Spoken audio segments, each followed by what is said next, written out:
Hello my darlings, and welcome to another Bedroom Guru with me, Nicky Alan. I've had a really interesting post put on my comments by Aniko, and it really is very, very interesting in respect of what gender we are when we are spirit beings. And look, I get lots of questions about this because we tend to humanise when we are spirit. We tend to humanise what we look like and, you know, how we are identified. So I just thought I'd try and give you an idea of what it's like to be a spirit person. First of all, when you are a spirit person, it is like you are 24/7 dreaming. So if you imagine your most lucid dream where you recall everything, you can taste things, you can see things, everything's vibrant and amazing, and you just think, oh, and then suddenly you're on a beach and then you think, oh, and then you're in a big house or whatever it is. And you wake up and it's almost like you've still got the emotions connected to that dream. That's basically what it's like to be a spirit person. That's how I've been shown it when I've gone up in meditation or they've come and visited me and taken me astrally. Okay, so that's kind of how we create our intent and our reality.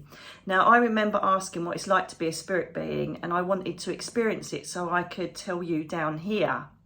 The thing is that you've got to remember that they are very clever, the angel realms, the spirit world, and my guides, and all these ethereal and celestial planes, because they are trying to give us understanding of something which is so difficult to explain and show. So they basically create a human map of heaven. You know, when you go to heaven, you don't turn left and right and go down the road, and you know, you literally are there through your own intent. It's really hard to explain. It's like just tuning in on a remote control into television or you know, into your radio. So they give us a human map so we can actually take this on board as a human being, okay? And so, you know, it's a layman's term version of something that's so incredibly massive and infinite.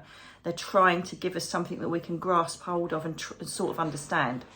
So when you're a spirit being, I basically remember going through these clouds, this mist, right? And then there was these balls of light going past me. I'm thinking, Jesus, what's that, right?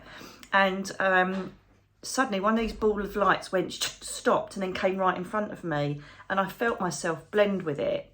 And then when I looked, I saw the person, their human attributes, so I recognised them.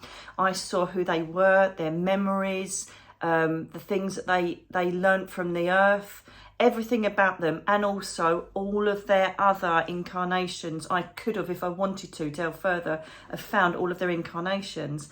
So it's basically like hitting a ball of light and then download the information, like us going to a website. All right, we go to a website and we press whatever we want to on it, and it gives us information. And this is just like what it's like to connect with one soul to another. So please don't worry that when you go over, you know, your husband, you're not going to recognise him, or your mum or your dad, your brother, your son, your daughter. You will have your soul cluster, which is part of the series I'm going to be talking about, which is coming up soon on one of the videos. Okay, and your family and your friends, you will recognise them instantly. Just because we haven't got a physical body, it doesn't matter. The best example I can give is if you're sitting in the house, say you've got 3 or 4 kids and a husband, and you're sitting in your kitchen and having a cup of tea, and the door goes, you instantly sense, you just know who it is that's walked through the door, don't you? You just know.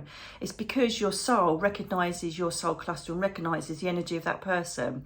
That's exactly what it's like up there. So you're not going to miss or, you know, not recognise your loved ones because you're in a different form of being. If anything, you'll be able to connect with them far more easier, because you haven't got all this human emotion crap in the way and this ego and this meat suit. It's just your pure definition of yourself connecting with the pure definition of all your soul cluster, and it's totally amazing.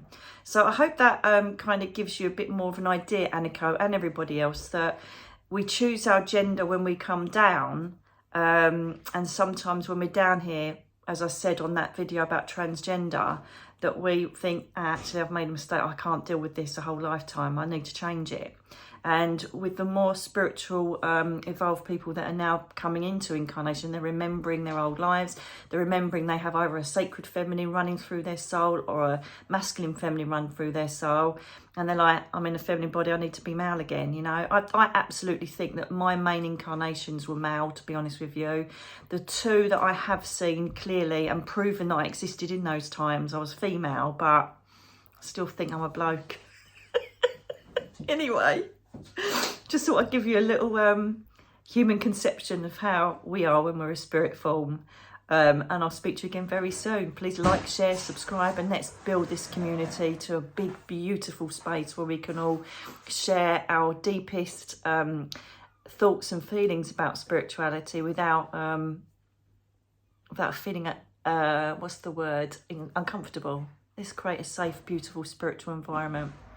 I'll speak to you again very soon. Lots of love.